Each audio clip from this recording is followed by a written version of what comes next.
हरे कृष्णा। आप सभी भक्तों पर कृष्ण भगवान और राधा रानी की कृपा सदा सर्वदा बनी रहे। आज सुनेंगे आषाढ़ मास के शुक्ल पक्ष की द्वादशी की व्रत कथा। भक्तों, आषाढ़ महीने की शुक्ल पक्ष की द्वादशी तिथि को वासुदेव द्वादशी मनाई जाती है। इस पर विशेष रूप से भगवान श्री कृष्ण की पूजा की जाती है। पौराणिक मान्यता के अनुसार माता देवकी ने भगवान कृष्ण को पुत्र रूप में पाने के लिए इस व्रत का पालन किया था। कहा जाता है संतान प्राप्ति और उनके उत्तम जीवन इच्छा से ये व्रत रखने वाले स्त्रियां संतान सुख पाती है। इस वर्ष वासुदेव द्वादशी 7 जुलाई 2025 दिन सोमवार को मनाई जाएगी। भक्तों, वासुदेव द्वादशी एक वैष्णव पर्व है जो भगवान वासुदेव श्री कृष्ण की पूजन और उपासना का दिन है। यह व्रत देवशयनी एकादशी के अगले दिन आता है और चतुर्मास की शुरुआत के साथ ही इसका गहरा आध्यात्मिक महत्व होता है। वासुदेव भगवान श्री कृष्ण के पिता थे और मथुरा के यदुवंशी वंश के महान राजा। उनका विवाह देवकी से हुआ था। जब कंस ने देवकी और वासुदेव को कारागार में बंद किया, तब भगवान विष्णु ने श्री कृष्ण के रूप में 8वें पुत्र के रूप में जन्म लिया। वासुदेव का नाम श्री कृष्ण के एक नाम वासुदेव के रूप में भी प्रसिद्ध है, जिसका अर्थ होता है वासुदेव का पुत्र। भक्तों, पुराणों में वासुदेव द्वादशी की पर्व पर व्रत रखने का विशेष महत्व बताया गया है। कहा जाता है कि जो जातक वासुदेव द्वादशी के दिन उपवास रखते हैं, उनके बड़े से बड़े पाप भी नष्ट हो जाते हैं। ये भी मान्यता है कि जो विवाहिक दाम्पत्य संतान प्राप्ति की इच्छा रखते हैं, उन्हें वासुदेव द्वादशी का व्रत अवश्य करना चाहिए। इससे उनकी मनोकामनाएं अति शीघ्र ही पूर्ण हो जाती है। वासुदेव द्वादशी व्रत के प्रभाव से आप अपनी खोई हुई संपत्ति पुनः वापस पा सकते हैं। पूरी श्रद्धा के साथ वासुदेव द्वादशी का व्रत रखने वाले जातक सभी मनोकामनाएं पूरी होती है और जीवन में सुख समृद्धि आती है। इस व्रत का पालन करने वाला व्यक्ति जीवन की समस्त सुखों को भोगने के बाद मोक्ष प्राप्त करता है। भक्तों, पौराणिक मान्यताओं के अनुसार जब देवकी एवं वासुदेव को कंस ने जेल में बंदी बना लिया था, तब एक बार नारद मुनि इनसे मिलने आए। नारद मुनि ने देवकी और वासुदेव के अपनी सभी संतानों को कंस द्वारा मारे जाने पर दुखी देखकर महर्षि नारद ने उन्हें वासुदेव द्वादशी व्रत रखने की सलाह दी। उन्होंने कहा कि इस व्रत से तुम्हें दिव्य बालक की प्राप्ति होगी। नारद जी के सुझाव को मानते हुए देवकी और वासुदेव ने इस व्रत का पालन किया और इसके कुछ ही समय बाद भगवान विष्णु स्वयं कृष्ण के अवतार में जन्मे। भक्तों, जानिए वासुदेव द्वादशी की पूजा विधि। भक्तों, वासुदेव द्वादशी के दिन ब्रह्म मुहूर्त में उठकर स्नान करें और स्वच्छ वस्त्र पहने। स्वयं शुद्ध होकर भगवान कृष्ण व माता लक्ष्मी की प्रतिमा पर गंगाजल छिड़ककर उसे शुद्ध कर ले। इसके बाद एक लकड़ी की चौकी पर लाल रंग का कपड़ा बिछाए और श्री कृष्ण व माता लक्ष्मी की प्रतिमा स्थापित करे। इसके पश्चात भगवान श्री कृष्ण एवं माता लक्ष्मी की प्रतिमा के सामने धूप दीप प्रज्वलित करे। भगवान कृष्ण को भोग के लिए पंचामृत के साथ चावल की खीर या कोई अन्य मीठी वस्तु चढ़ाए। पूजा संपन्न होने के बाद विष्णु सहस्त्र नाम का पाठ करें। भक्तों, वासुदेव द्वादशी के दिन भगवान कृष्ण की सोने की प्रतिमा का दान करना बहुत ही शुभ माना जाता है।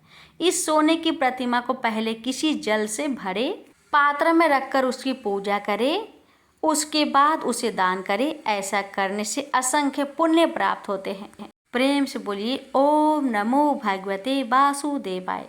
अब आइए भक्तों, वासुदेव एकादशी व्रत से जुड़ी कुछ अन्य पौराणिक कथा सुनते हैं, जिसे द्वादशी व्रत में सुनना अनंत पुण्य की प्राप्ति होती है। तो प्रेम से बोलिए श्री कृष्ण भगवान की जय। तो आइए रसपान करते हैं भगवान श्री कृष्ण की महापुण्य फल देने वाली कथाएं। भक्तों, इस बात का विशेष ध्यान रखिएगा कि व्रत के दौरान कथा को अधूरा ना छोड़े। अधूरा कथा से व्रत का पूर्ण फल प्राप्त नहीं होता। इसलिए श्रद्धा पूर्वक कथा को पूरा अवश्य सुनिएगा ताकि आपको व्रत का पूर्ण फल प्राप्त हो जाए। कथा। यह कहानी पुरी में रहने वाली और जाति से निम्न मानी जाने वाली श्रिया की है। पुरी में निम्न जाति की महिला श्रिया रहती थी। धन से गरीब पर संकल्प की धनी वह महिला देवी लक्ष्मी की उपासक थी और जगन्नाथ जी के भरोसे ही जीवन यापन कर रही थी। एक बार उसकी इच्छा हुई कि वह देवी का कठिन अष्टलक्ष्मी व्रत करे, पर उसे व्रत की विधि नहीं पता थी। एक दिन वह रास्ते पर झाड़ू लगा रही थी कि इस दौरान उसे एक पुजारी मिला जिससे वह व्रत विधि पूछना चाहती थी, लेकिन उन्होंने श्रिया को तुरंत मना कर दिया। इस तरह श्रिया जहाँ भी व्रत विधि पूछती थी लोग उसे दुत्कार देते थे। एक दिन भूख प्यास की मारी श्रिया व्रत की विधि पूछने के लिए भटक रही थी और इसी बीच वह चक्कर खाकर गिर पड़ी और उसके सिर से खून निकल आया। अपने भक्त की सच्ची श्रद्धा और दुख देखकर जगन्नाथ इतने दुखी हुए कि उनकी भी प्रतिमा से खून निकल आया। पंडित पुजारियों और सेवायतों ने यह देखा तो घबरा गए और पुरी में हड़कंप मच गया। ये बात राजा तक भी पहुंची तो वह समझ गया कि जरूर कहीं घोर पाप हुआ है और भगवान श्री मंदिर छोड़कर चले गए हैं। ऐसे में राजा ने तुरंत सिंहासन त्याग दिया और उस पाप की खोज में चल पड़ा जिसके कारण श्री मंदिर से भगवान चले गए। उधर भगवान के आदेश पर नारद मुनि ने संत का भेष बनाया और श्रिया के घर उसे व्रत विधि समझाने पहुंचे। उन्होंने कहा कि भक्ति सच्ची हो तो किसी कठिन व्रत की जरूरत नहीं होती। तुम सच्चे मन से भजन करो, आसपास को साफ रखो, घर को लीप बुहार कर सुंदर बना लो, सबसे प्रेम से बोलो। जो ऐसा करता है देवी लक्ष्मी उस पर प्रसन्न रहती है। फिर तो तुम केवल दिन भर व्रत रखकर शाम को खीर बनाकर उन्हें भोग लगाओ, आरती करो और प्रसाद बांटो। देवी तुम्हारे घर चलकर आएंगी। श्रिया ने ऐसा ही किया। शाम को वह जब आरती कर रही थी तो एक महिला घूंघट की हुई आई। लोगों की भीड़ के बीच उसने श्रिया को प्रसाद चढ़ाने के लिए एक पोटली दी। श्रिया ने उस महिला को खीर का प्रसाद दिया। खीर खाने के दौरान महिला के चेहरे से घूंघट हट गया और जब श्रिया की नजरें उस पर पड़ी तो वह सुध बुध खो बैठी। श्रिया को जब सुधि आई तब तक सभी लोग जा चुके थे। उसने महिला द्वारा दी गई पोटली खोलकर देखी तो उसमें रत्न, हीरे, सोना, चांदी निकले। श्रिया समझ गई कि माँ लक्ष्मी ने उस पर कृपा कर दी है। लेकिन भगवान जगन्नाथ को तो अभी ये खेल कुछ और लंबा खेलना था। अब जब देवी लक्ष्मी श्रिया के घर से लौटी और श्री मंदिर में प्रवेश करने लगी तो बलभद्र नाराज हो गए। उन्होंने कहा कि लक्ष्मी ने एक छोटी जाति वाली के घर जाकर श्री मंदिर का अपमान किया है। उसने वहां का प्रसाद भी खाया और अब वह प्रसाद हमें खिलाकर हमें भी भ्रष्ट करना चाहती है। बलभद्र ने जगन्नाथ जी को आदेश दिया कि लक्ष्मी से रत्न भंडार की चाबी ले ले और उन्हें श्री मंदिर से निकाल दिया जाए। उधर जब देवी लक्ष्मी ने यह सब सुना तो वह क्रोधित हो गई और कहा कि ठीक है, अब मैं यहाँ नहीं रहूंगी, लेकिन आप दोनों को श्राप देती हूँ कि जब तक आप किसी निम्न के हाथ से भोजन नहीं कर लेते आपका भी भरण पोषण नहीं होगा। लक्ष्मी के जाते ही श्री मंदिर श्रीहीन हो गया, रत्न भंडार खाली हो गया। महल की चौखटों, दरवाजों और पलंग में दीमक लग गई, अनाज सड़ गया, कपड़े फट गए और यहाँ तक कि मंदिर व्यवस्था ही चौपट हो गई। अब जगन्नाथ और बलभद्र खाने को तरसे। जब बलभद्र को भूख सताने लगी तो उन्होंने भेष बदलकर भिक्षाटन का सोचा। अब दोनों भाई जहाँ भी भीख मांगने जाते तो वहाँ कुछ अनिष्ट हो जाता, बना हुआ भोजन खराब हो जाता, दाल में पानी गिर जाता, भात जल जाता, कहीं पर जाते तो चूल्हा ही नहीं जल पाता और कहीं कहीं तो कोई द्वार ही नहीं खोलता था। इस तरह भूखे प्यासे भटकते हुए दोनों भाइयों ने 12 वर्ष गुजार दिया, लेकिन न उन्हें जल मिला और न अन्न। इसी तरह भटकते भटकते वह एक बार समुद्र तट पर पहुंचे। उन्हें वहां एक भवन में वैदिक मंत्र सुनाई दिए। बलभद्र ने एक सेविका से पूछा कि क्या यहाँ कोई यज्ञ हुआ है? क्या प्रसाद भोजन भी मिलेगा? भिक्षा भी अच्छी मिलेगी ना? बलभद्र के इतने सवाल सुनकर सेविका ने कहा, आज हमारी स्वामिनी की 12 वर्षों से चली आ रही तपस्या के पूरे होने के दिन है। इसके बाद वह जरूर आपको भंडारा खिलाएगी, लेकिन हमारी स्वामिनी तो नीच कुल की है। क्या अब भी आप भोजन करेंगे? इस पर बलभद्र ने कहा कि नहीं, हम अछूतों का नहीं खाते हैं।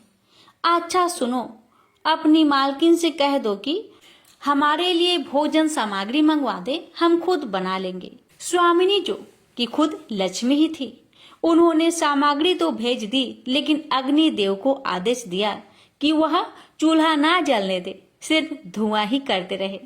अब बलभद्र जो कि सोच के बैठे थे कि आग जलाएंगे, खिचड़ी बनाएंगे और गरम गरम खाएंगे।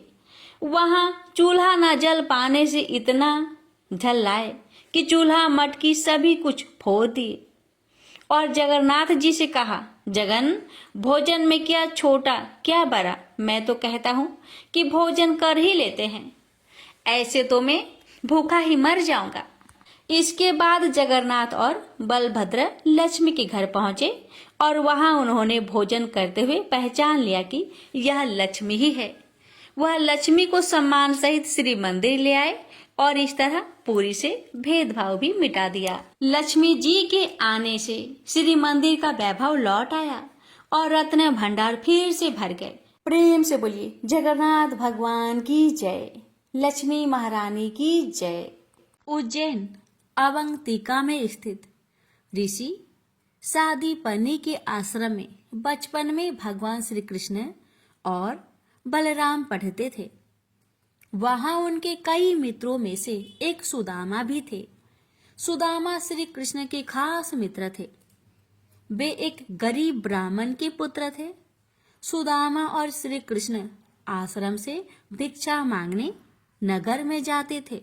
आश्रम में आकर भिक्षा को गुरु माँ के चरणों में रखने के बाद ही भोजन करते थे। परंतु सुदामा को बहुत भूख लगती थी, तो वे चुपके से कई बार रास्ते में ही आधा भोजन चट कर जाते थे।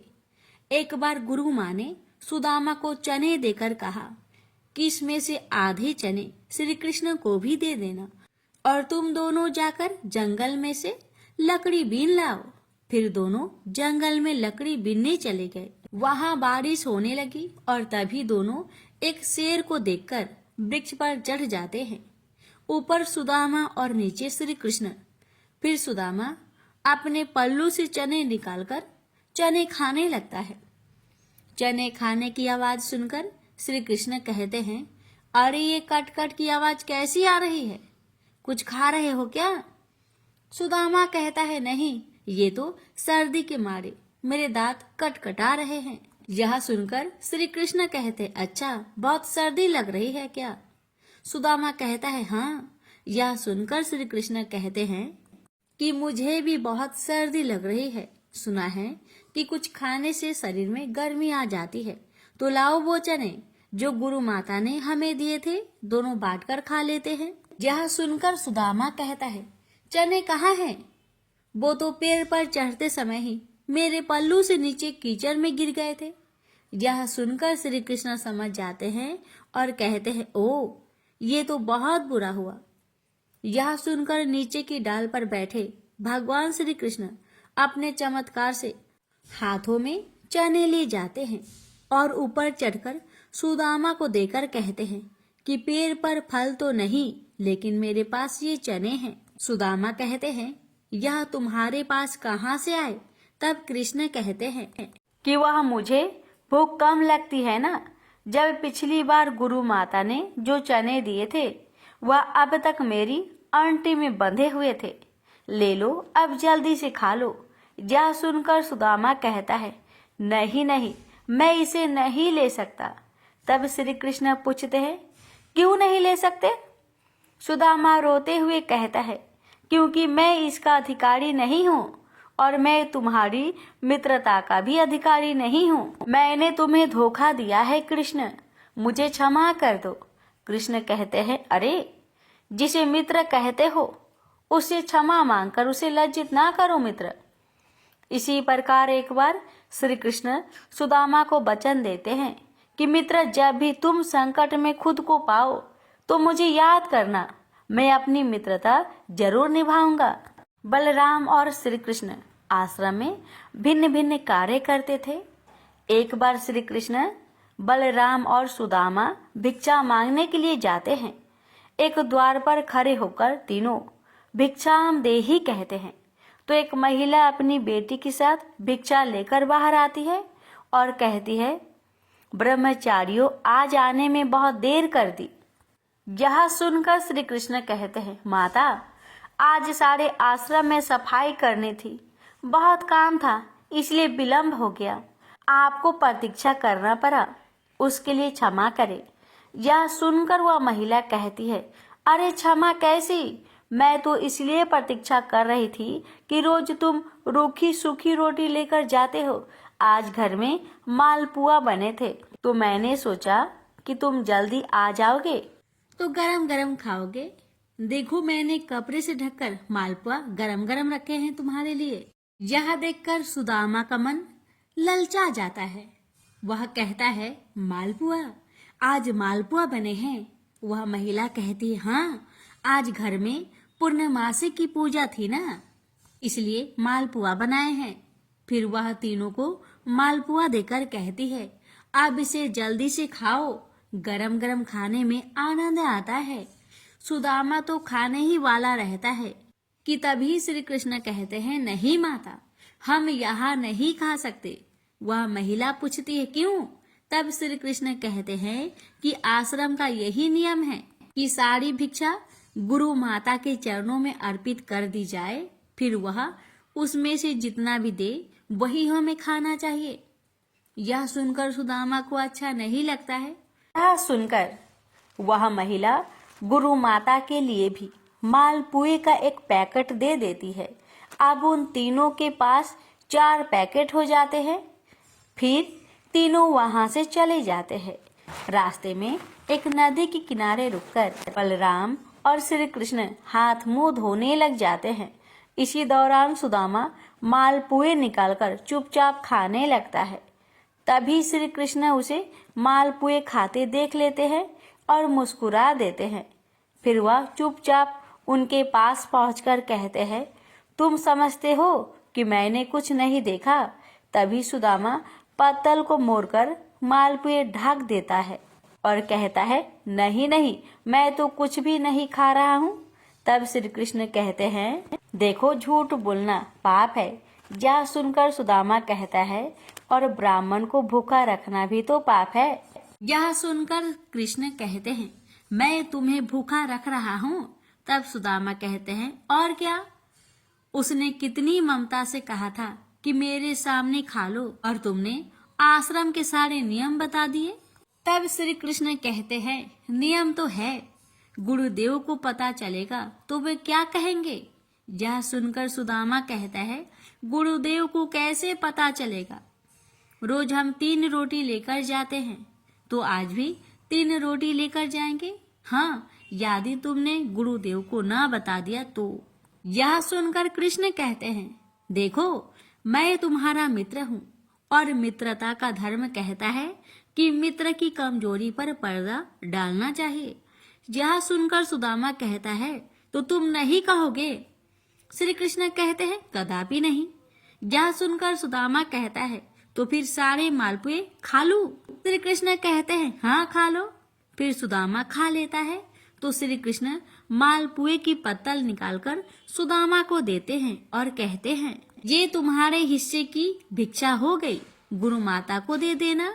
यह देखकर सुदामा प्रसन्न होकर कहता है, कुछ भी हो कहो, तुम मित्र बड़े खड़े हो। कहते हैं कि सुदामा जी शिक्षा और दीक्षा के बाद अपने ग्राम वर्तमान पोरबंदर में भिक्षा मांगकर अपना जीवन यापन करते थे। सुदामा एक गरीब ब्राह्मण थे। विवाह के बाद वे अपने पत्नी सुशीला और बच्चों को बताते रहते थे कि मेरे मित्र द्वारिका के राजा श्री कृष्ण हैं, जो बहुत ही उदार और परोपकारी है। यह सुनकर एक दिन उनकी पत्नी ने डरते हुए उनसे कहा, यदि आपके मित्र साक्षात लक्ष्मीपति है और उदार है तो आप क्यों नहीं उनके पास जाते हैं? वे निश्चित ही आपको प्रचुर धन देंगे, जिससे हमारी कष्टमयी गृहस्थी में थोड़ा बहुत तो सुख आ जाएगा। सुदामा संकोच बस पहले तो बहुत मना करते रहे, लेकिन पत्नी के आग्रह पर एक दिन वे कई दिनों की यात्रा करके द्वारिका पहुंच गए। द्वारिका में द्वारपाल ने उन्हें रोका। मात्र एक ही फटे हुए वस्त्र को लपेट गरीब ब्राह्मण जानकर द्वारपाल ने उसे प्रणाम कर यहाँ आने का आशय पूछा। जब सुदामा ने द्वारपाल को बताया कि मैं श्री कृष्ण का मित्र हूँ, तो द्वारपाल आश्चर्य हुआ। फिर भी उसने नियम अनुसार सुदामा जी को वहीं ठहरने को कहा और खुद महल में गया और श्री कृष्ण से कहा, हे प्रभु, कोई फटेहाल, दीन और दुर्बल ब्राह्मण आपसे मिलना चाहता है, जो आपको अपना मित्र बताकर अपना नाम सुदामा बतलाता है। द्वारपाल के मुख से सुदामा का नाम सुनकर प्रभु सुध बुध खोकर नंगे पैर ही द्वार की ओर दौड़ पड़े। उन्होंने सुदामा को देखते ही अपने हृदय से लगा लिया और प्रभु की आंखों से आंसू निकल पड़े।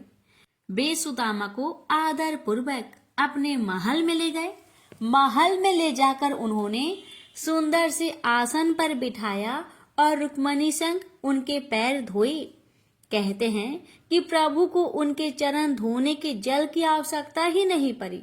उनकी दीनता और दुर्बलता देखकर उनकी आंखों से आंसुओं की धार बहने लगी।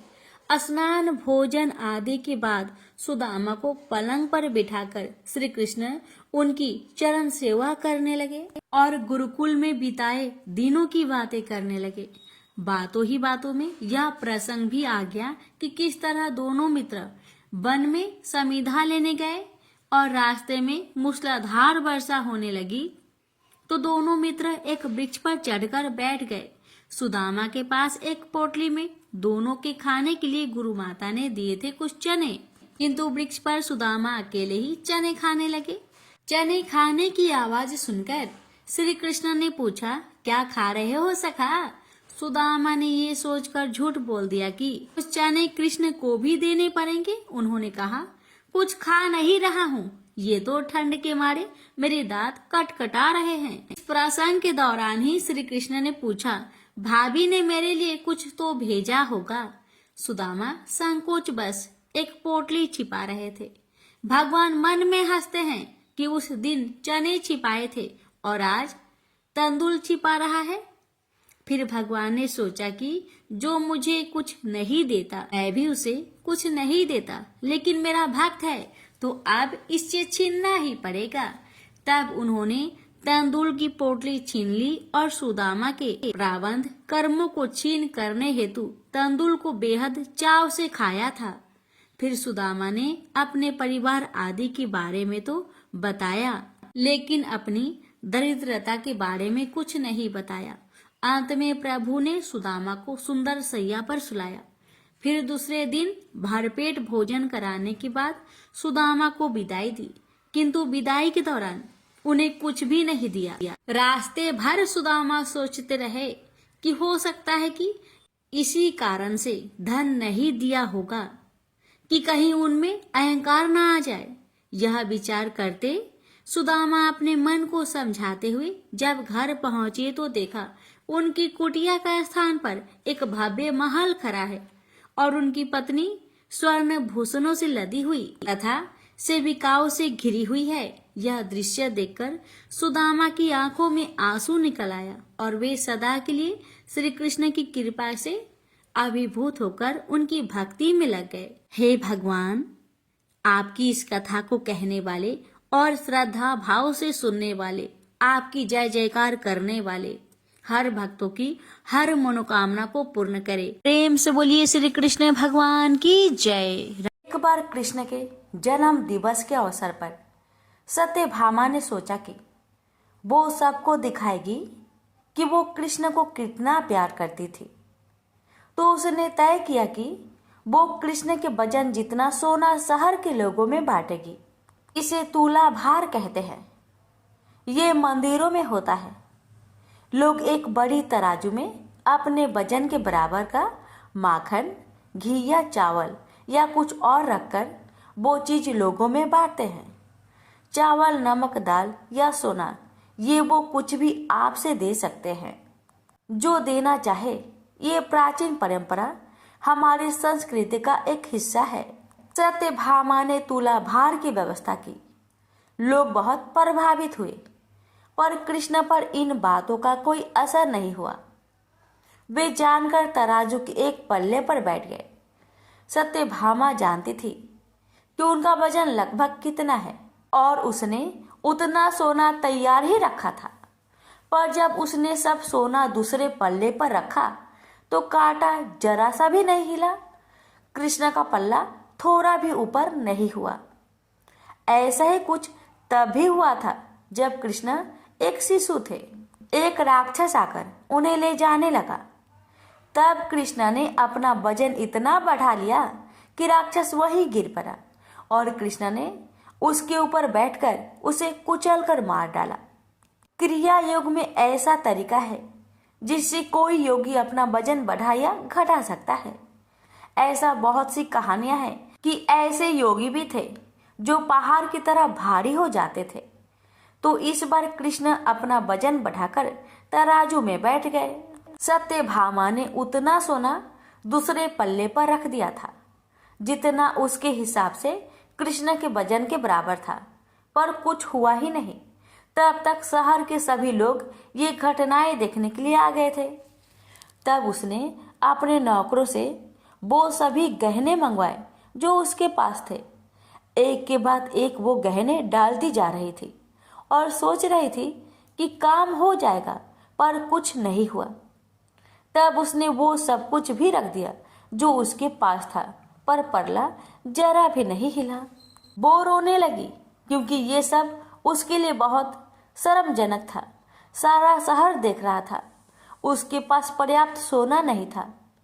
वो जो हमेशा अपनी संपत्ति के बारे में इतनी घमंडी थी, उसके पास पर्याप्त सोना न था और उसे समझ में नहीं आ रहा था कि वो क्या करे। तब उसने रुक्मणी की ओर देखा, जिससे वो बहुत जलती थी और हमेशा परेशान रहती थी। उसने रुक्मणी से पूछा, अब मैं क्या करूं? क्योंकि ये बात सिर्फ मेरे लिए ही नहीं, पर तुम्हारे और हम सब के लिए बहुत शर्मजनक है। मैं क्या करूं? तब रुक्मणी बाहर गई और तुलसी की पौधे के 3 पत्ती उठा लाई। जैसे ही तुलसी के वे पत्ते उसने तराजू के दूसरे पल्ले पर रखे, कृष्ण का पल्ला तुरंत ही ऊपर आ गया। प्रेम से बोलिए श्री कृष्ण भगवान की जय। एक बार की बात है, राधा रानी को एक सर्प ने काट लिया। राधा जी की सभी सखियां दौड़ी दौड़ी माँ के पास आई और कहती है, अपनी बेटी को देखो, एक काले सर्प ने इसे डस लिया है। और राधा के सिर से दोहनी गिर गई और वो बेहोश हो गई। अब इसके विष को उतारने के लिए किसी गुनी को बुलाना पड़ेगा। माँ डर गई और रोते रोते राधा जी को अपने हृदय से लगा लिया। एक सखी कहने लगी, यदि राधा जी को ठीक करना है तो कृष्ण जी को बुला लाओ। अगर कृष्ण जी आ जाएंगे तो राधा जी तुरंत ही जीवित हो जाएगी, क्योंकि कृष्ण जी गरुड़ी हैं। तीनों लोकों में उनसे श्रेष्ठ कोई नहीं है। सूरदास जी बता रहे हैं कि राधा रानी को ठीक करने के लिए आज कृष्ण जी को बुलाया जा रहा है। अब राधा रानी की सखियां कृष्ण जी की मैया यशोदा के पास आई हैं और कहती हैं, तुम्हारा कृष्ण सांप के विष को मंत्रों से उतारने वाले गरुड़ी है। आप अपने पुत्र को हमारे साथ भेज दो। राधा रानी को काले सांप ने डस लिया है। ये सब सुनकर माँ मुस्कुराने लगी कि अभी थोड़ी देर पहले तो राधा मेरे घर आई थी। राधा रानी की मूर्छा के मूल कारण को समझकर माँ यशोदा चुप हो गई और सखियों को अपने हंसने का कारण नहीं बताया। माँ ने कृष्ण जी को पुकारा और माँ कहती है, राधा के यहाँ कीर्ति नाम की ग्वालिन तुम्हें बुलाने आई थी, तुम वहां चले जाओ। राधा को काले सांप ने डस लिया है और तुम कब से गरुड़ी बन गए लल्ला, जल्दी जाओ और उसका विष गार आओ। माँ ने मन ही मन मुस्कुराकर कहा, कृष्णा, सुना है तुम कुछ ऐसा मंत्र जानते हो कि काले सांप का विष उतर जाता है। भगवान कृष्ण जी गरुड़ी बनकर वहां गए। जब वृषभानु सुता राधा ने सुना तो मन में प्रसन्न हुई कि कृष्ण आज मेरे द्वार पर आए हैं और अपने आप को राधा जी धन्य समझने लगती है। प्रेम बस में वह एकदम मुरझा गई और राधा जी की आंखों से प्रेम के आंसू गिरने लगे। राधा को इस प्रकार देखकर माँ भी व्याकुल हो गई। वे समझने लगी कि राधा के एक एक अंग में विष का गहरा प्रभाव हो गया है। माँ रोती रोती व्याकुल होकर इधर उधर फिर रही है। वे अपनी पुत्री को बार बार गले से लगाती है और राधा की दशा देखकर पानी पानी हो रही है। कृष्ण के आने की खबर पाकर माँ दौड़कर आई। कृष्ण जी की पैरों को पकड़ के कहने लगी, हे मोहन, मेरी लाडली बेटी राधा बहुत ही व्याकुल है, कृपा करके इसे ठीक कर दो।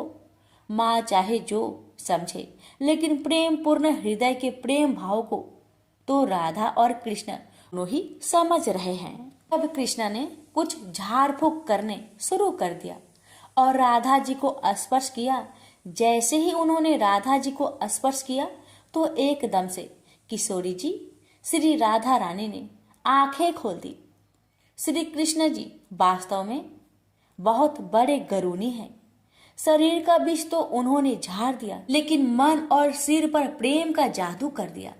अब राधा जी ने होश में आकर अपने नेत्र खोले और आगे कृष्ण जी को खड़ा देखा तो बस एकटक निहारती रही। फिर लाज से एकदम खड़ी हुई और अपने अंग वस्त्र को संभालने लगी। फिर राधा जी अपनी माँ से पूछती है कि आज क्या है, सब लोग इकट्ठे क्यों हैं? माँ ने कहा, राधा, तुम्हें सांप ने डस लिया था और तुम्हें अपने तन मन की सुधि नहीं रह गई थी। माता राधा को बताने लगी कि कृष्ण ने मंत्रों के द्वारा तुम्हारा उपचार किया है। राधा की माँ बार बार कुंवर कन्हैया की बड़ाई कर रही है। माँ ने कृष्ण जी के मुख को चूमा, गले से लगाया और फिर अपने घर भेज दिया। वह कहती है कि माँ यशोदा की कोख धन्य धन्य है, जिससे कृष्ण जैसे सुपुत्र का अवतार हुआ है। इसने तो तुरंत ही ऐसा उपाय कर दिया कि मेरी मरी हुई बेटी को जिंदा कर दिया। माता मन ही मन सोचती है कि राधा कृष्ण की यह जोड़ी तो मानो भगवान ने सोच समझकर बनाई है। वज्र के घर घर में यह चर्चा चल पड़ी कि कृष्ण जी बड़े ही गरूड़ी है। भगवान ने इस तरह से बहुत सी सुंदर प्रेम लीलाएं ब्रज में की है। प्रेम से बोलिए राधे राधे। भक्तों, एक समय की बात है जब भक्ति, श्रद्धा और सेवा के मार्ग पर चलने वाले एक महान भक्त की परीक्षा स्वयं प्रभु ने ली थी। यह कथा है भक्त धन्ना जी की, जिनकी निष्ठा ने प्रभु को दर्शन देने पर विवश कर दिया। तो सुनिए उस भक्त की अद्भुत कथा, जिसके बिना किसी दिखावे के केवल सच्चे प्रेम और सेवा से भगवान को प्रसन्न कर लिया। यह है भक्त धन्ना जी की सत्य कथा। तो आइए सुनते हैं आगे की कथा। भक्तों, एक दिन धन्ना जी के परिवार के कुलगुरु, जिनका नाम पंडित त्रिलोचन था, तीर्थ यात्रा करके लौटे और कुछ दिनों के लिए धन्ना जी के घर पर ठहरे। पंडित त्रिलोचन शालिग्राम भगवान की सेवा किया करते थे। वे बड़े भाव से शालिग्राम शीला की सेवा करते, पुष्प अर्पित करते और उन्हें भोग लगाने के बाद ही भोजन ग्रहण किया करते थे। बालक धन्ना पंडित जी को ये सब करते देखता था। उसे भगवान का यह सेवा बहुत पसंद आई। कुछ दिन बाद जब पंडित जी जाने लगे, तब बालक धन्ना पंडित जी के शालिग्राम भगवान के लिए जिद करने लगा, मुझे ठाकुर जी चाहिए, मुझे ठाकुर जी चाहिए। परंतु पंडित जी अपने ठाकुर जी छोटे से बालक को कैसे दे सकते थे? धन्ना जी को उनके माता पिता ने बहुत समझाया, परंतु धन्ना जी नहीं माने। अंत में लोगों ने पंडित जी से कहा, अरे यह तो बालक है, इसे शालिग्राम जैसा कुछ और देकर बहला दो। अगले दिन पंडित जी नदी में स्नान करने गए। वहां से वे एक गोल मटोर थोड़ा बड़ा सा काले रंग का पत्थर ले आए। तब वे धन्ना जी के पास आकर बोले, मैं तुम्हें अपने ठाकुर जी दे दूंगा, लेकिन मेरे पास 2 ठाकुर जी है, बड़े ठाकुर जी और छोटे ठाकुर जी। तुम्हें कौन से ठाकुर जी चाहिए? धन्ना जी ने झट से जवाब दिया, मुझे तो बड़े ठाकुर जी चाहिए। पंडित जी भी यही चाहते थे। पंडित जी ने धन्ना जी को वह बड़ा काला पत्थर बड़े ठाकुर जी बताकर दे दिए। ठाकुर जी को पाकर धन्ना जी बहुत प्रसन्न हो गए। वे बड़े भाव से उनकी सेवा करने लगे। धन्ना जी गाय चराते, खेतों में जाते तो ठाकुर जी को अपने साथ ले जाते। धन्ना जी की माँ ने उनको बाजरे की रोटी, साग, अचार और गुड़ खाने को दिया। अब धन्ना जी ने भी निश्चय किया कि वे भी पंडित जी की तरह ठाकुर जी को भोग लगाने के बाद ही भोजन ग्रहण करेंगे।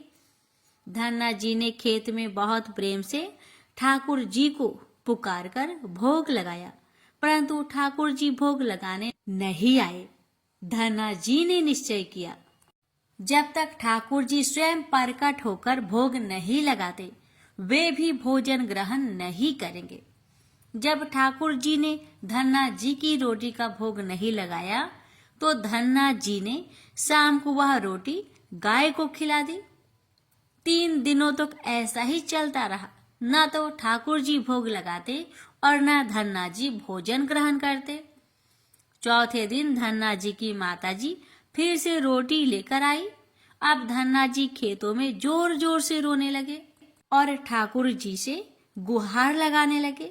वे बोले, आप तो बड़े ठाकुर जी हैं, आपको तो लोग रोज ही 56 भोग जिमाते होंगे, परंतु मैं बालक 3 दिन से भूखा और परेशान हूँ। आपको मुझ पर दया नहीं आती क्या? मुझ पर दया करके ही थोड़ा भोग लगा लो, जिससे मैं भी कुछ खा सकूं। पंडित जी ने कहा है कि आपको खिलाए बिना कुछ नहीं खाना, इसलिए पहले आप खा लो, उसके बाद ही मैं खा सकूंगा।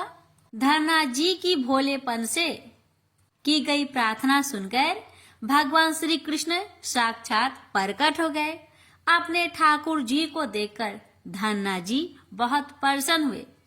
उन्होंने ठाकुर जी को माँ की दी हुई बाजरे की रोटी, साग और गुड़ खाने को दिया। ठाकुर जी बड़े चाव से रोटी खाने लगे। 4 रोटियों में से 2 रोटी ठाकुर जी ने खा ली। जब ठाकुर जी तीसरी रोटी खाने लगे, तब धन्ना जी ने उनका हाथ पकड़ लिया और कहा, सारी रोटियां आप ही खा जाएंगे, मुझे भी तो भूख लगी है। मैंने तो 4 दिनों से कुछ भी नहीं खाया। 2 रोटी आपने खा ली, अब 2 रोटी मेरे लिए छोड़ दो। यह सुनकर ठाकुर जी मुस्कुराने लगे और बची हुई 2 रोटियां धन्ना जी ने खाई। अब तो यह उनका रोज का नियम हो गया। धन्ना जी जब गाय चराने जाते तो खेतों में जाकर ठाकुर जी के साथ ही भोजन करते। एक दिन ठाकुर जी ने धन्ना जी से कहा, तुम रोज मुझे रोटी खिलाते हो, मैं मुफ्त में रोटी नहीं खाना चाहता, इसलिए मैं रोटी के बदले तुम्हारा कोई काम कर दिया करूंगा। धन्ना जी ने कहा, मैं तो बालक हूँ, केवल गाय ही चराता हूँ, मैं आपको क्या काम बता सकता हूँ। ठाकुर जी बोले, मैं तुम्हारी गाय ही चरा दिया करूंगा। उस दिन के बाद से ठाकुर जी धन्ना जी की गाय चराने लगे। एक दिन धन्ना जी ने ठाकुर जी से पूछा, आप मुझे अपने हृदय से क्यों नहीं लगाते हैं? ठाकुर जी ने कहा, मैं तुम्हें प्रत्यक्ष तो हो गया हूँ, लेकिन मैं पूरी तरह से तब मिलता हूँ जब कोई सदगुरु की शरण ले लेता है। अभी तक तुमने किसी गुरु की शरण गति ग्रहण नहीं की है, इसलिए मैं तुम्हें अपने हृदय से नहीं लगा सकता। धन्ना जी बोले, मैं तो जानता ही नहीं कि गुरु किसे कहते हैं, फिर मैं किसे अपना गुरु बनाऊं? ठाकुर जी बोले, कासू में जगत गुरु श्री रामानंदाचार्य मेरे ही स्वरूप में विराजमान है।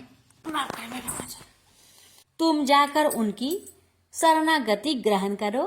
ठाकुर जी के कहे अनुसार धन्ना जी ने काशी जाकर श्री रामानंदाचार्य जी की शरणागति ग्रहण कर ली। उस समय धन्ना जी की आयु 15-16 वर्ष के आसपास थी। श्री रामानंदाचार्य जी ने धन्ना जी को अपने शिष्य के रूप में स्वीकार कर लिया और उन्हें आदेश दिया कि अब तुम अपने घर चले जाओ।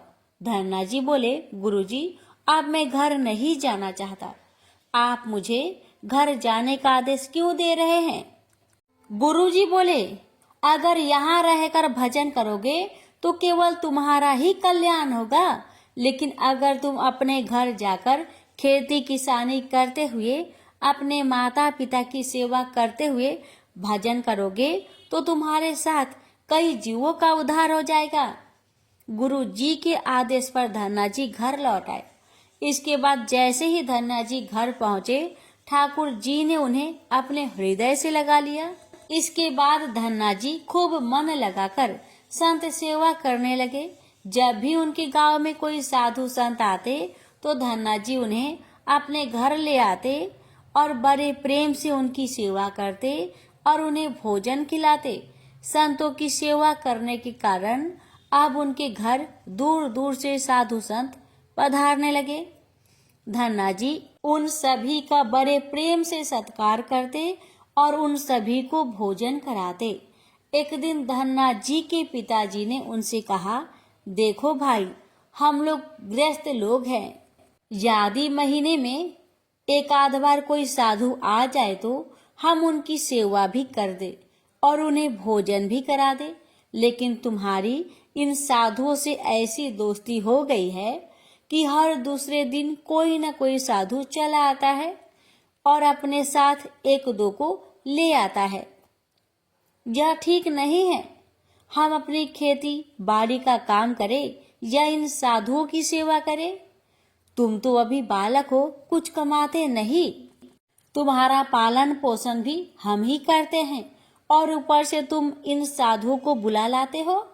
इस प्रकार इन निठले साधुओं की सेवा करना ठीक नहीं है। इसलिए एक बात कान खोलकर सुन लो, आज के बाद यदि तुम किसी साधु को घर लेकर आए तो मैं उन्हें घर में नहीं घुसने दूंगा। यदि तुम्हें साधु सेवा करनी है तो पहले कुछ कमाई करो, फिर अपनी कमाई से साधु सेवा करना। पिताजी की बात सुनकर धन्ना जी उदास हो गए और चुपचाप खड़े हो गए। तब पिताजी ने धन्ना जी को डांटते हुए कहा, आज के बाद किसी साधु को घर में लेकर मत आना और जाओ खेतों में गेहूं बो कर आओ। खेत तैयार है, बोरियों में बीज का गेहूं रखा है, इसे बैलगाड़ी में रखकर ले जाओ और खेत में बो दो। धन्ना जी ने बैलगाड़ी में गेहूं की बोरियां रख ली और खेत में बोने चल दिए। धन्ना जी थोड़ी दूर ही चले थे, उन्हें मार्ग में 5-6 साधु संतों की टोली आती दिखाई दी। धन्ना जी ने बैलगाड़ी से उतरकर उन्हें साष्टांग प्रणाम किया। संतों ने धन्ना जी को आशीर्वाद दिया और पूछा, बेटा, इस गांव में धन्ना जी का घर कौन सा है? सुना है वे जगत गुरु श्री रामानंदाचार्य के शिष्य हैं और बहुत छोटी उम्र में ही उन्होंने भगवान का दर्शन प्राप्त कर लिया है। हम भी उनका दर्शन करना चाहते हैं। यह सुनकर धन्ना जी संकोच में पड़ गए और वे हाथ जोड़कर बड़ी विनम्रता से बोले, महाराज, मुझे ही लोग धन्ना भगत कहते हैं। संत बोले, भगवान ने बड़ी कृपा की। हम जिनसे मिलने आए थे वे यहीं मिल गए। निश्चित ही आप ऐसे ही भक्त हैं जैसा आपके विषय में सुना था। कितनी विनम्रता है। आपसे चलिए, आपके घर चलते हैं, वहीं बैठकर आपसे चर्चा करेंगे। धन्ना जी ने सोचा, अभी पिताजी ने साधुओं को घर लाने के लिए मना किया है। यदि मैं खेतों में बीज बोने के बजाय इन साधु संतों को घर ले गया तो पिताजी आसमान सिर पर उठा लेंगे और इन साधुओं को भी भगा देंगे।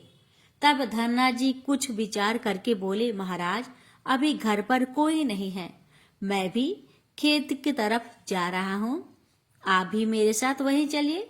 संत बोले, ठीक है, हमें तो आपसे मिलना था, अब आप जहाँ ले चले हम वहीं चलेंगे।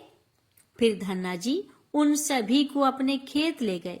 खेत में एक पेड़ के नीचे बने चबूतरे पर साधुओं को बैठाकर बोले, महाराज आप यहीं पर कुछ देर विश्राम कीजिए, तब तक मैं आपके भोजन की व्यवस्था करता हूँ। यह कहकर धन्ना जी वहां से बैलगाड़ी लेकर चले गए। बैलगाड़ी लेकर धन्ना जी सीधे बनिए की दुकान पर पहुंचे। वहां पर उन्होंने बैलगाड़ी में बीज वाला गेहूं जो खेत में बोने के लिए रखा था उसे बनियों को बेच दिया और उससे दाल बाटी और चूरमा बनाने का सारा सामान खरीद लिया। सामान लेकर धन्ना जी खेत पहुंचे। वहां पर उन्होंने संतों के साथ मिलकर बहुत बढ़िया दाल बाटी और चूरमे का प्रसाद बनाया। भगवान को प्रसाद का भोग लगाने के बाद बड़े प्रेम से उन्होंने सभी संतों को भोजन करवाया। इसी बीच भगवत चर्चा भी होती रही। संतों को भोजन करवाने के बाद बड़े प्रेम से उन्हें विदा भी कर दिया। संतों के जाने के बाद धन्ना जी सोचने लगे कि बीज वाले गेहूं को तो बेचकर संतों को भोजन करा दिया, अब खेत में क्या बोया जाए। अगर पिताजी से फिर बीज मांगने गया तो पिताजी बहुत नाराज होंगे। यह सोचकर धन्ना जी ने बोरियों में रेत भर ली और आसपास के लोगों को दिखाने के लिए उस रेत को ही खेतों में बोने लगे। धन्ना जी ने राम राम का नाम लेते हुए शाम तक बोरियों की सारी रेत खेत में छिड़क दी। आसपास के खेत वाले देख रहे थे कि धन्ना जी खेतों में गेहूं बो रहे हैं, परंतु वे तो खेतों में रेत बो रहे थे। खेत बोने के बाद धन्ना जी बड़े प्रसन्न मन से घर की ओर चल दिए। वे सोचने लगे, खेतों में तो कुछ उगना नहीं है तो देखभाल भी नहीं करनी पड़ेगी। पर पिताजी ने पूछा, खेत बो आए? धन्ना जी बोले, जी पिताजी बो आया। कुछ दिन बाद धन्ना जी के पिताजी और गांव के कुछ लोग, बड़े बूढ़े लोग धन्ना जी के पास आए और बोले, तुमने कैसा खेत बोया है? ऐसी फसल तो हमने अपने जीवन में आज तक नहीं देखी। ऐसा लगता है जैसे गेहूं का एक एक दाना नाप नाप कर एक समान दूरी पर बोया गया है और सारे ही दाने उग आए हैं। इतनी सुंदर फसल तो हमने आज तक नहीं देखी। यह सब तुमने कैसे किया? धन्ना जी सोचने लगे, ये सब उनको ताने मार रहे हैं, खेत में कुछ उगा ही नहीं होगा, इसलिए ऐसी बातें बोल रहे हैं। तब धन्ना जी ने स्वयं खेत पर जाकर देखा। वहां जाकर वे आश्चर्यचकित रह गए। उन्होंने देखा जिस खेत में उन्होंने रेत बोई थी वहां पर फसल उगाई है और ऐसी सुंदर फसल उन्होंने भी कभी नहीं देखी थी। फसल को देखकर धन्ना जी को भगवान की कृपा का एहसास हुआ और उनकी आंखों से आंसू निकल आए। धन्ना जी जोर जोर से रोने लगे। जब धन्ना जी के पिताजी और अन्य गांव वालों ने रोने का कारण पूछा, तब धन्ना जी ने रोते हुए सारी घटना कह सुनाई। धन्ना जी बोले, पिताजी, जिस दिन आपने संतों को घर लाने के लिए मना किया था और खेत में बोने के लिए गेहूं दिया था, उसी दिन खेतों की तरफ जाते समय मार्ग में मुझे कुछ संत मिल गए। मैंने उन संतों को अपने खेत पर ठहराया और बीज वाला गेहूं बनियों को बेचकर संतों को भोजन करवा दिया। इसके बाद मैंने खेतों में रेत बो दी। रेत बोने के बाद यह फसल कैसे उगाई मुझे नहीं मालूम। धन्ना जी की बात सुनकर उनके पिताजी के भी आंसू निकल आए। वे बोले, मेरा धन्य भाग जो मेरे घर में ऐसा पुत्र ने जन्म लिया है। आज के बाद हम तुम्हें रोकेंगे नहीं। खूब साधु बुलाओ, खूब संत सेवा करो, हम तुम्हें अब कभी मना नहीं करेंगे। आज से मैं भी भगवान की भक्ति किया करूंगा और तुम्हारे साथ संतों की सेवा किया करूंगा। इसके बाद धन्ना जी और उनके परिवार वाले खूब संत सेवा करने लगे। कुछ समय बाद धन्ना जी की उगाई हुई फसल को काटने का समय आ गया। उस फसल से उतने ही आकार की खेती से 50 गुना ज्यादा गेहूं निकला। यह गेहूं इतना ज्यादा था कि उसे रखने तक की जगह नहीं बची थी। गांव के सभी लोग धन्ना जी की फसल देखकर आश्चर्य करने लगे। अब धन्ना जी और उनका परिवार अपनी क्षमता के अनुसार खूब संत सेवा और भगवान की भक्ति करने लगे। उनके घर में हमेशा साधु संतों का तांता लगा रहता। साधु संतों की बड़ी बड़ी जमातें आती। धन्ना जी सभी का बड़े प्रेम से सत्कार करते। अब धन्ना जी जब भी खेतों में फसल बोते, हर बार ऐसा ही फसल होने लगी। अब धन्ना जी अपने गांव के बड़े किसान बन गए। गांव के सभी लोग धन्ना जी को चमत्कारी संत मानने लगे और उनके खेतों की मिट्टी को भी चमत्कारी मानने लगे। जिन लोगों के खेतों में पर्याप्त फसल नहीं होती थी, वे लोग धन्ना जी के खेतों की मिट्टी ले जाकर अपने खेतों में छिड़क देते। इससे उनकी फसल भी अच्छी होने लगी। चारों तरफ धन्ना जी की जय जयकार होने लगी। एक बार भगवान ने धन्ना जी की परीक्षा लेनी चाहिए। धन्ना जी के गांव में अकाल पड़ गया। धन्ना जी बड़े किसान थे। उनके पास बहुत खेती थी और अन्न के भंडार भरे थे।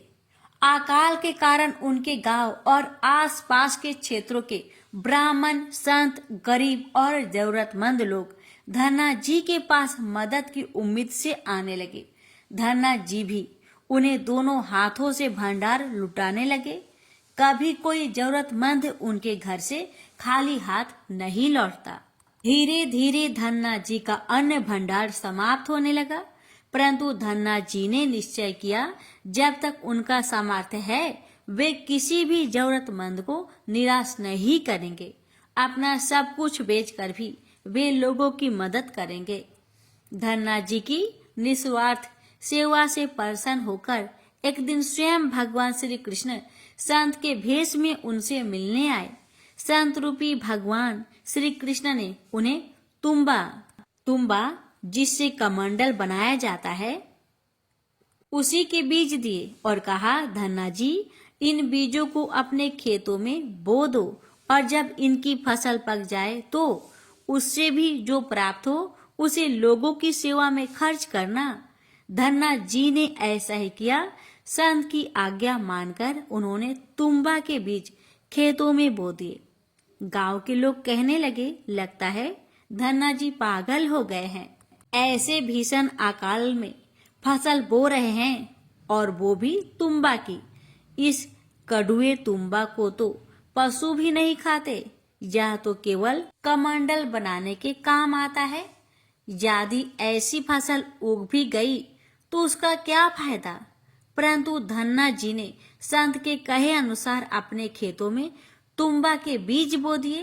कुछ दिन बाद तुम्बा की फसल उग आई।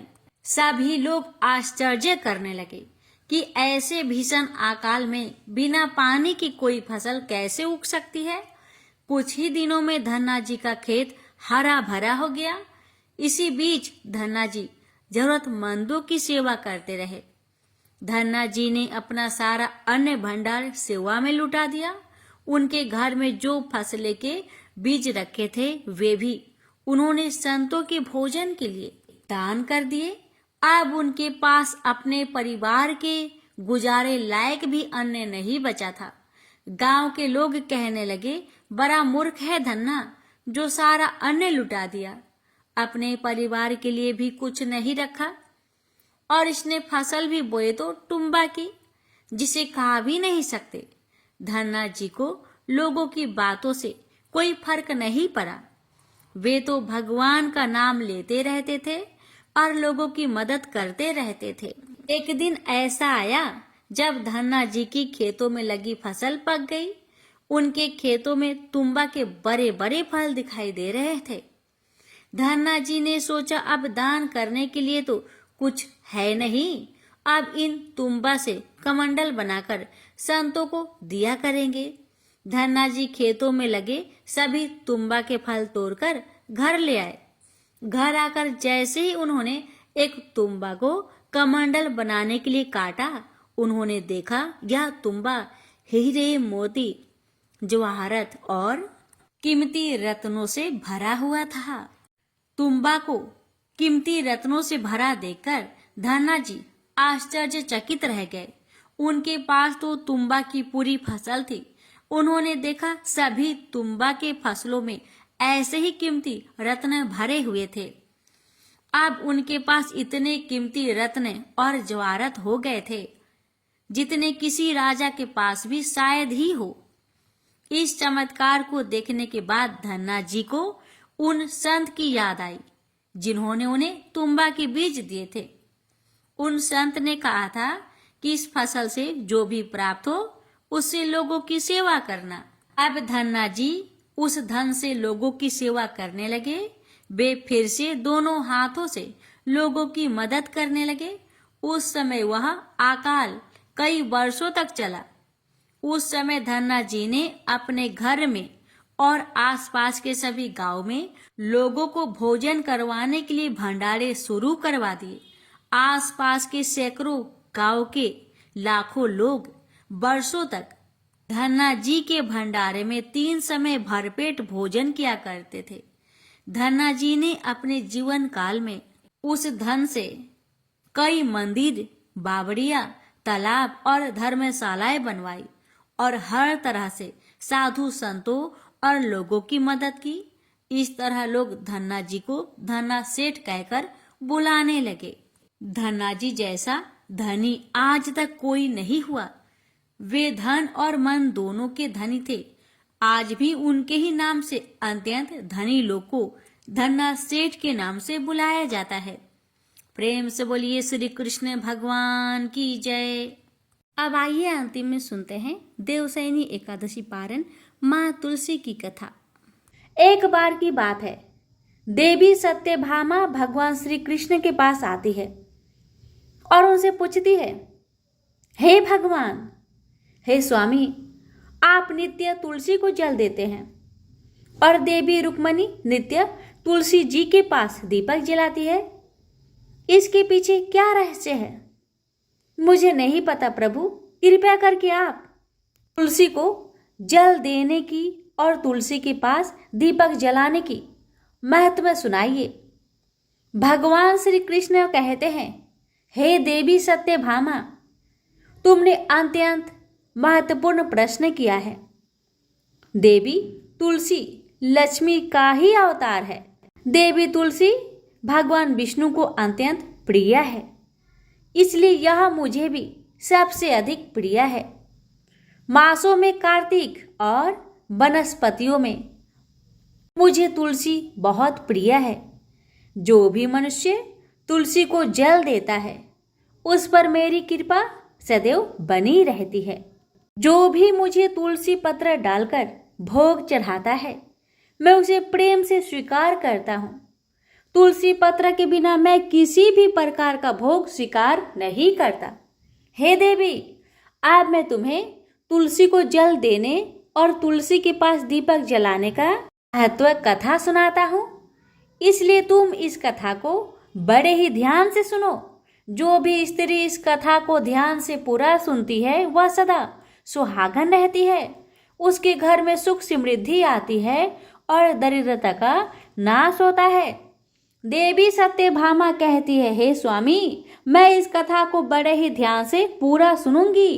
कृपया आप मुझसे वह कथा कहिए। तब भगवान श्री कृष्ण देवी सत्यभामा को वह कथा सुनाने लगते हैं।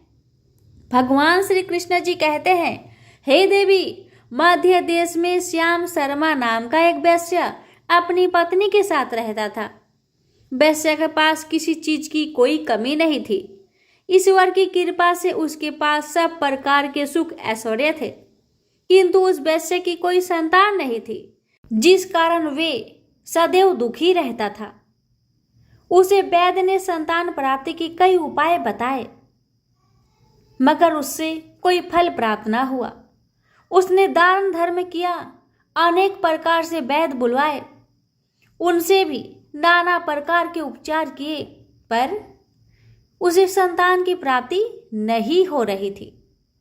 फिर एक दिन वह वैश्य महामुनि वशिष्ठ जी से मिलने के लिए उनके आश्रम पर जाता है। मुनि वशिष्ठ श्याम शर्मा का स्वागत करते हैं और कुशल मंगल पूछते हैं। तब वह श्याम शर्मा मुनि वशिष्ठ से कहते हैं, हे मुनिवर, मैं बहुत दुखी हूँ, बहुत परेशान हूँ। मेरी कोई संतान नहीं है और संतान के बिना मेरा उद्धार कैसे होगा।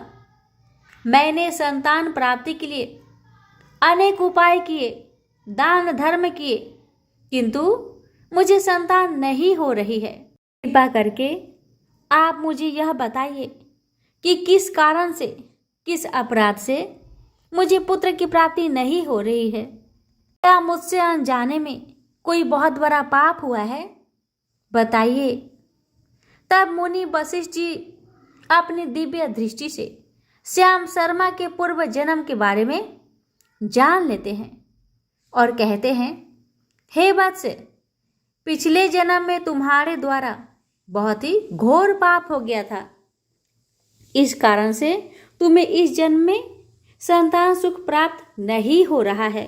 सुनकर श्याम शर्मा बड़ा दुखी हुआ, पर फिर भी श्याम शर्मा कहता है, हे मुनिवर, कृपया मुझे बताइए, पिछले जन्म में मुझसे ऐसा कौन सा पाप हुआ था और उस पाप से मुक्त होने के लिए भी मुझे कौन सा उपाय करना चाहिए?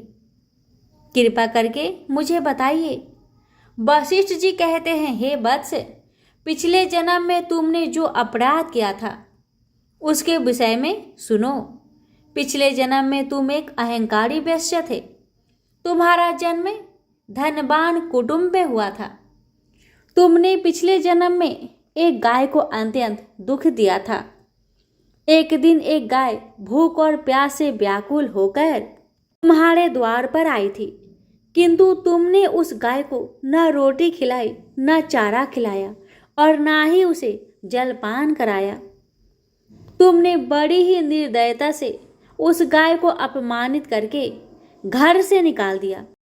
उस गाय ने अभी अभी बछड़े को जन्म दिया था और भूख से व्याकुल होने के कारण वह गाय वहीं पर मूर्छित होकर गिर पड़ी और उस दिन वह अपने बछड़े को दूध नहीं पिला पाई। इसलिए इस गाय ने तुम्हें श्राप दे दिया था। इस गाय के श्राप के कारण तुम्हारी ऐसी दुर्दशा हो रही है। उस गाय के श्राप के कारण तुम्हें इस जन्म में संतान नहीं हो पा रही। वशिष्ठ जी की बात सुनकर उसे बड़ा दुख हुआ और वह स्वयं को कोसने लगा और कहने लगा, हाय, मैंने ये क्या कर दिया। एक बेचारी दुखी गौ माता की सेवा नहीं की। मैंने बहुत बड़ा गुनाह किया है और उसी का दंड मुझे भोगना पड़ रहा है। श्याम शर्मा वशिष्ठ जी से कहता है, हे मुनिवर, मुझसे बहुत बड़ा अपराध हुआ है। अब मैं इस पाप का प्रायश्चित कैसे करूं? क्या करूं? कृपया आप ही मुझे मार्गदर्शन दीजिए। मैंने जो पाप किया है उससे मुक्ति का कोई उपाय भी अवश्य होगा। मैं अपना सब कुछ देकर उस पाप का प्रायश्चित करूंगा। कृपया आप ही कोई उपाय बताएं। मुझे संतान प्राप्ति कैसे हो सकती है, बताएं, क्योंकि शास्त्र कहते हैं पुत्र के बिना मनुष्य का उद्धार नहीं हो सकता। तब मुनि वशिष्ठ कहते हैं, हे वत्स, इस पाप का एक ही उपाय है। तुम पुत्र प्राप्ति के लिए पुत्रेष्ट यज्ञ करो। इसी यज्ञ के फलस्वरूप तुम्हें संतान की प्राप्ति होगी। इस यज्ञ को संपन्न करके तुम ब्राह्मण को भोजन कराओ, वस्त्र और गाय का दान करो, तभी तुम्हें इस पाप से मुक्ति मिलेगी। तब श्याम शर्मा वशिष्ठ जी को धन्यवाद देते हुए कहते हैं, हे मुनिवर, आपका कोटि कोटि धन्यवाद। मैं आपके कहे अनुसार अवश्य ही पुत्रेष्ट यज्ञ करूंगा और ब्राह्मणों को गायों का दान करूंगा। इतना कहकर श्याम शर्मा जल्दी से अपने घर को लौट आता है और अपनी पत्नी को सारी बात सुनाता है। फिर वो दोनों ही पुत्रेष्ठ यज्ञ की तैयारी करते हैं। अनेक ऋषि मुनियों को निमंत्रण देकर वह श्याम शर्मा पुत्रेष्ठ यज्ञ संपन्न करता है और उन ऋषि मुनियों तथा ब्राह्मणों को गाय दान करता है। यज्ञ के संपन्न होने के पश्चात यज्ञ की आग से अग्निदेव प्रकट होते हैं और उस श्याम शर्मा से कहते हैं, हे श्याम शर्मा, आज तुम्हारा यज्ञ सफल हुआ है। तुमने पुत्र प्राप्ति के लिए यह यज्ञ किया था, इसलिए तुम्हें मेरी कृपा से एक पुत्र की प्राप्ति होगी, किंतु तुम्हारे पुत्र की आयु केवल 18 वर्ष की ही होगी और 18 वर्ष समाप्त होने के पश्चात तुम्हारा पुत्र की मृत्यु हो जाएगी। इतना कहकर अग्निदेव अंतर्ध्यान हो जाते हैं। पुत्रेष्ठ यज्ञ करके और अग्निदेव से पुत्र का वरदान प्राप्त करके वह श्याम शर्मा बहुत प्रसन्न तो हुआ, किंतु उसे बड़ा दुख भी हुआ। श्याम शर्मा ने सोचा, पुत्र न होने से अच्छा है कम आयु वाला पुत्र ही ठीक है। फिर वह पहले की तरह अपने काम में लगा रहा। कुछ ही दिनों पश्चात उसकी पत्नी ने गर्भ धारण किया। श्याम शर्मा ने पुत्र के जन्म से पूर्व किए जाने वाले सभी संस्कार किया और फिर उसे एक अत्यंत सुंदर पुत्र की प्राप्ति हुई। वह बालक बड़ा ही तेजस्वी दिखाई पड़ रहा था। श्याम शर्मा ने पुत्र के जन्म के बाद किए जाने वाले भी सभी संस्कार किया और पुत्र को गुरुकुल में शिक्षा प्रदान की। श्याम शर्मा का पुत्र जैसे जैसे बड़ा होने लगा, श्याम शर्मा को बहुत अधिक चिंता सताने लगी।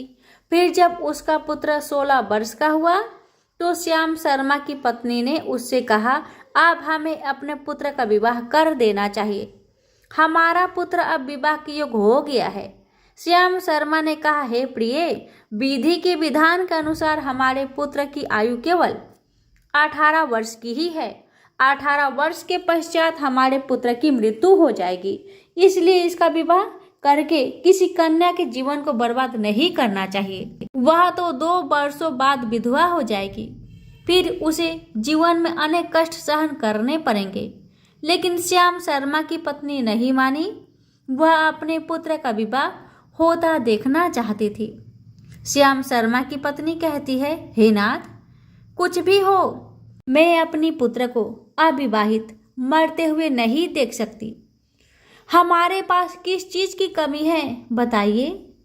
हमारी पुत्र वधू इस संपत्ति को प्राप्त करके सुखी जीवन जी सकती है, इसलिए अब आप संकोच ना करें और हमारे पुत्र के लिए सुंदर कन्या की खोज करें। अपनी पत्नी की मन के आगे श्याम शर्मा की एक ना चली और फिर वह पुत्र के विवाह के लिए मान गया। फिर उसने पास की ही नगर में रहने वाले एक अत्यंत गरीब वैश्य की पुत्री के साथ अपने पुत्र का विवाह संपन्न किया। श्याम शर्मा की बहू का नाम सुभद्रा था। वह अत्यंत गुणवान, चरित्रवान और प्रतिव्रता नारी थी। वह अपने पति की मृत्यु के बाद को नहीं जानती थी। सुभद्रा नित्य अपने सास ससुर और अपने पति की सेवा करने लगी। वह सभी के साथ बड़े प्रेम से रहा करती थी, कभी भी बड़ों की आज्ञा का उल्लंघन नहीं करती थी। उसने अपनी मधुर वाणी और कार्य कुशलता से सभी के दिल को जीत लिया था। इस प्रकार से 2 साल बीत गए और फिर वह समय निकट आ गया जब श्याम शर्मा की पुत्र की मृत्यु होने वाली थी। श्याम शर्मा को बड़ा भय लगने लगा। फिर एक दिन उसने अपनी बहू को बुलाया और कहा, बहू, मुझे माफ कर दो, बहू, मुझे माफ कर दो। बहू कहने लगी, हे पिताश्री, आप मुझसे क्षमा क्यों मांग रहे हैं? तब श्याम शर्मा ने कहा, मैंने तुम्हारे साथ बड़ा अन्याय किया है। सुभद्रा ने कहा, हे ससुर जी, आप ऐसा क्यों कह रहे हैं? आप मुझसे क्षमा मांगकर मुझे लज्जित ना कीजिए। मैं आपसे छोटी हूँ, आपकी पुत्री के समान हूँ। कृपया आप संकोच ना करते हुए आपके मन में जो भी बात हो मुझसे कहिए। मैं आपकी आज्ञा का पालन अवश्य करूँगी। फिर श्याम शर्मा कहने लगा, हे पुत्री, तुम कल्याणी हो, तुम एक महान पतिव्रता हो, किंतु मेरे पुत्र के साथ तुम्हारा विवाह होने से पूर्व मैंने तुमसे एक बात छुपाई है।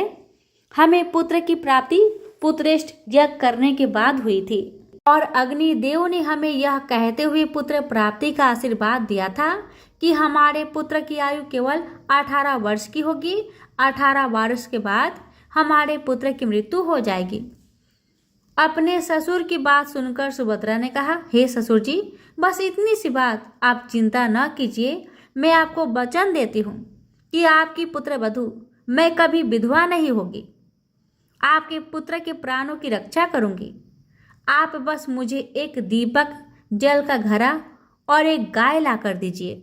मेरे पति के प्राणों की रक्षा इन्हीं से होगी। सुभद्रा की बात सुनकर श्याम शर्मा को बड़ा आनंद हुआ और वह कहने लगा, हे बहू, जैसी तुम्हारी इच्छा मैं तुम्हें वह सब लाकर देता हूँ। इतना कहकर श्याम शर्मा ने अपने बहू को वह तीनों चीज लाकर दी। फिर जब वह दिन निकट आया जिस दिन सुभद्रा के पति की मृत्यु होने वाली थी, उस दिन सुभद्रा ने सुबह उठते ही तुलसी जी को जल चढ़ाया और तुलसी जी को प्रणाम करते हुए पौधे पर एक चुनरी बांध दी और तुलसी माता से प्रार्थना करने लगी, हे माँ, मैं आपको चुनरी चढ़ा रही हूँ। कृपया अब आप ही मेरे सुहाग की रक्षा कीजिए। फिर सुबह के समय यमराज का एक दूत श्याम शर्मा के पुत्र के प्राण लेने के लिए आया। जैसे ही वह घर में प्रवेश करने लगा, तब तुलसी के पौधे ने उसे रोक दिया और कहा, हे यमदूत, इस घर में निवास करने वाली बहू ने मुझे चुनरी चढ़ाई है और इसलिए अब मैं उसके सुहाग की रक्षा कर रही हूँ।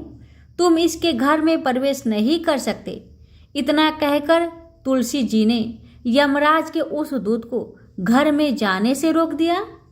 वह दूत भयभीत होकर सुभद्रा के पति के प्राण लिए बगैर ही यमपुरी लौट गया। यमपुरी में जाकर उसने यमराज से कहा, हे धर्मराज, मैं धरती लोक पर एक पुरुष के प्राण लेने के लिए गया था, किंतु तुलसी जी के पौधे ने मेरा रास्ता रोक लिया। उस तुलसी जी के पौधे के कारण मैं घर में प्रवेश नहीं कर पा रहा था। इस बात पर यमराज को बड़ा क्रोध आया। फिर उन्होंने अन्य 2 दूतों को बुलाया और कहा, अब तुम शाम के समय सुभद्रा के घर जाओ। जब तुलसी का पौधा सो रहा होगा, तुम उसके पति के प्राण लेकर यमलोक में चले आना। फिर शाम के समय यमराज के 2 दूत सुभद्रा के घर की ओर निकल पड़े। सुभद्रा ने शाम होते ही तुलसी जी के पास एक घी का दीपक जला दिया और उससे प्रार्थना की, हे दीपक, अब तुम ही मेरे पति की प्राणों की रक्षा करो। यम के दूत मेरे पति के प्राण लेने के लिए आ रहे हैं। अब तो फिर शाम हो गई। तुलसी जी का पौधा सो गया और यमराज के 2 दूत सुभद्रा के घर के सामने आकर खड़े हो गए और सोचने लगे, अब तो इस मनुष्य के प्राण लेकर ही यमपुरी में लौटेंगे।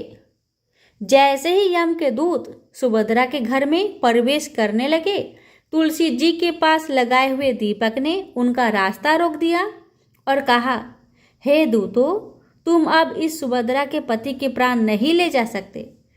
उस स्त्री ने मुझे प्रज्वलित करके, यानी दीपक को प्रज्वलित करके, अपने पति की प्राणों की रक्षा करने की प्रार्थना की है, इसलिए अब मैं उसके पति की प्राणों की रक्षा कर रहा हूँ। इसलिए तुम आज उसके पति के प्राण नहीं ले जा सकते।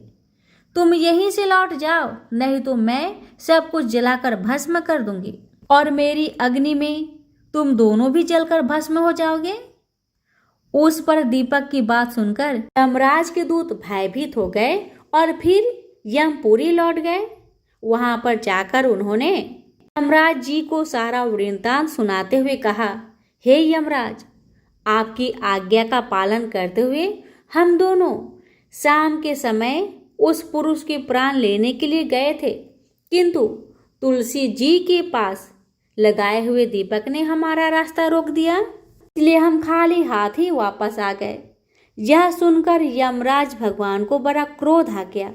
फिर उन्होंने अन्य 4 दूतों को बुलाया और कहा, अब तुम सुबह उस सुभद्रा के जागने से पहले ही जाओ और उसके पति के प्राण लेकर आओ। यमराज जी की आज्ञा पाकर दूत सुबह सुभद्रा के घर की तरफ जाने लगे, लेकिन इधर सुभद्रा ने रात को ही घर के दरवाजे के सामने जल से भरा हुआ लोटा रख दिया और उससे प्रार्थना की कि मेरे पति की रक्षा कीजिए। यम के दूत मेरे पति के प्राण लेने के लिए आ रहे हैं। अब आप ही मेरे सुहाग की रक्षा कर सकते हैं। इतना कहकर वह सुभद्रा सोने के लिए चली गई। इधर यम के दूत सुबह सुभद्रा के जागने से ही पहले उसके घर पर पहुंच गए। जैसे ही वह घर के अंदर प्रवेश करने लगे, तब उस लोटे के अंदर से भरे हुए जल ने कहा, तुम रुक जाओ, अब तुम इस घर में प्रवेश नहीं कर सकते। यह घर अब मेरी सुरक्षा में है। मैं सुभद्रा की पति के प्राण तुम्हें लेकर नहीं जाने दूंगा। अगर तुमने इस घर में प्रवेश किया तो मैं नरक की अग्नि को बुझा दूंगा, इससे सारा नरक लोक डूब जाएगा। यह सुनकर यमराज जी के दूत घबरा गए और एक दूसरे की तरफ देखकर उस स्थान से भाग गए। वे सभी यम के दूत यमराज जी के पास लौट गए और उनसे कहने लगे, हे धर्मराज जी, आपकी आज्ञा का पालन करने के लिए हम चारों सुबह सुभद्रा के जागने से पहले ही उसके पति के प्राण लेने के लिए पहुंच गए थे, किंतु सुभद्रा के घर के बाहर रखे हुए जल के लोटे ने हमारा मार्ग रोक लिया और इसी कारण से हम उसके घर में प्रवेश नहीं कर सके। अब यमराज को बहुत ही अधिक क्रोध आ गया। इस बार उन्होंने 8 यमदूतों को बुलाया और कहा, हे यमदूतों, अब जल्दी से जाओ और बलपूर्वक उस मनुष्य के प्राण खींचकर यमलोक में लेकर आओ। बंद दिया था और गौ माता से विनती की, हे गौ माता, आज यमदूत मेरे पति के प्राण लेने के लिए आ रहे हैं। अब आप ही मेरे सुहाग की रक्षा कीजिए, आप ही कर सकते हैं।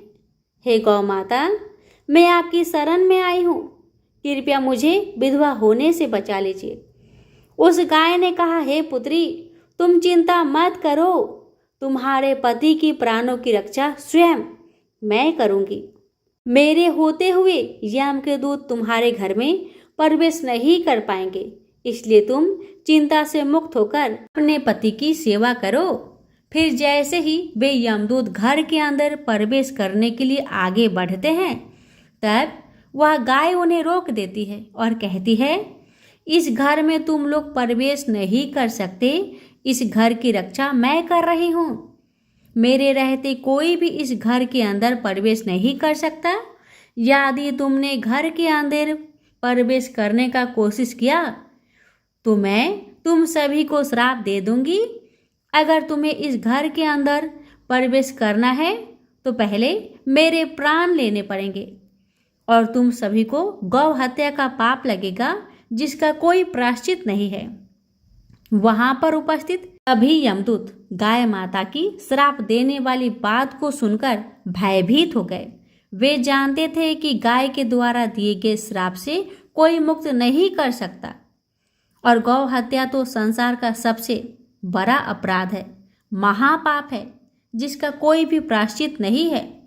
इसलिए वे सभी वहां से खाली हाथ लौटकर यमराज जी के पास चले गए। यमपुरी में जाकर उन यमदूतों ने यमराज को सारा वृत्तांत सुनाते हुए कहा, हे धर्मराज जी, उस सुभद्रा के पति की प्राणों की रक्षा एक गाय माता कर रही है। उस गाय ने हमें श्राप देने की बात कही है, इसलिए हम सभी डर कर आपके पास लौट आए हैं। हम में गाय का सामना करने की शक्ति नहीं है। उन यमदूतों की बात सुनकर यमराज आग बबूला हो गए और स्वयं भैंस पर सवार होकर स्वयं पृथ्वी लोक की ओर निकल पड़े। अब आके होता है ये, यमराज जी अपने भैंस पर सवार होकर उस सुभद्रा के घर के पास चले आते हैं। यमराज को अपने घर के सामने खड़ा हुआ देखकर सुभद्रा भयभीत हो गई और जल्दी से आकर यमराज जी के चरण स्पर्श करके उन्हें नमस्कार करती है और उनकी स्तुति करने लगी। हे यमराज, आप तो तीनों लोकों के प्राणियों पर कृपा करने वाले महान देवता है। इस संसार के समस्त प्राणियों के पाप और पुण्य का लेखा जोखा आप अपने पास रखते हैं। हे न्याय के देवता धर्मराज जी, मैं सत्य धर्म का पालन करने वाली पतिव्रता स्त्री हूँ। मैं आपको बारंबार नमस्कार करती हूँ। कृपया मुझे आशीर्वाद दीजिए। सुभद्रा के द्वारा की गई स्तुति से यमराज बहुत प्रसन्न हो जाते हैं और उसे अनजाने में ही सदा सुहागन रहो ऐसा कहकर आशीर्वाद देते हैं। फिर जब यमराज सुभद्रा के पति के प्राण ले जाने के लिए आगे बढ़ते हैं तो सुभद्रा कहती है, हे धर्मराज, आपने अभी मुझे सदा सुहागन रहने का आशीर्वाद दिया है और अब आप मेरे पति के प्राण ले जा रहे हैं। इससे तो आपका आशीर्वाद झूठा साबित हो जाएगा। यह सुनकर धर्मराज जी रुक जाते हैं और सुभद्रा की ओर देखकर मुस्कुराने लगते हैं। सुभद्रा के निर्मल हृदय और अपने पति के प्रति समर्पण भाव को देखकर यमराज अत्यंत प्रसन्न होते हैं। सुभद्रा की ओर देखकर यमराज कहते हैं, पुत्री, आज तुमने साक्षात मृत्यु को ही पराजित किया है। मैं तुम्हारे पतिव्रत धर्म से अत्यंत प्रसन्न हूँ। अब मैं तुम्हारे पति के प्राण छोड़ देता हूँ। तुम्हारी जो भी मनोकामना है वह मुझसे मांग लो। तब सुभद्रा ने कहा, हे धर्मराज जी, मैं अपने पति के लिए 100 वर्ष की आयु मांगती हूँ। मेरे लिए मेरे पति ही परमेश्वर है। मैं अपने पति को छोड़कर जीवित नहीं रह सकती, इसलिए आप मुझे यही वरदान दीजिए। तब यमराज प्रसन्न होकर कहते हैं, तथास्तु। हे कल्याणी, आज से जो भी स्त्री अपने घर के सामने तुलसी का पौधा लगाती है, तुलसी के पास शाम को दीपक जलाती है, जिस घर के सामने गाय बंधी होती है और जो स्त्री अपने घर के सामने जल का लोटा रखती है, उसके घर में कभी मेरे दूत प्रवेश नहीं करेंगे। इतना कहकर यमराज जी उस स्थान से अंतर्ध्यान हो गए। भगवान श्री कृष्ण कहते हैं, हे देवी, इस प्रकार से उस सुभद्रा ने अपने पतिव्रता धर्म का पालन करके अपने पति के मृत्यु को टाल दिया था। इसलिए जो भी स्त्री अपने घर के सामने तुलसी जी का पौधा लगाती है, रोज शाम को तुलसी जी के पास दीपक जलाती है, उसके घर में मृत्यु प्रवेश नहीं कर सकती है। जिस घर के सामने गाय बंधी होती है, उस घर में कभी दुख दरिद्रता नहीं आती। जो स्त्री अपने घर के सामने जल से भरा हुआ लोटा रखती है, उसके घर में कभी शोक नहीं होता है। भक्तों, ये थी तुलसी जी में जल देने और दीपक जलाने का महत्व की कथा। ये भगवान श्री कृष्ण ने देवी सत्यभामा को सुनाए। प्रेम से बोलिए हरे कृष्णा।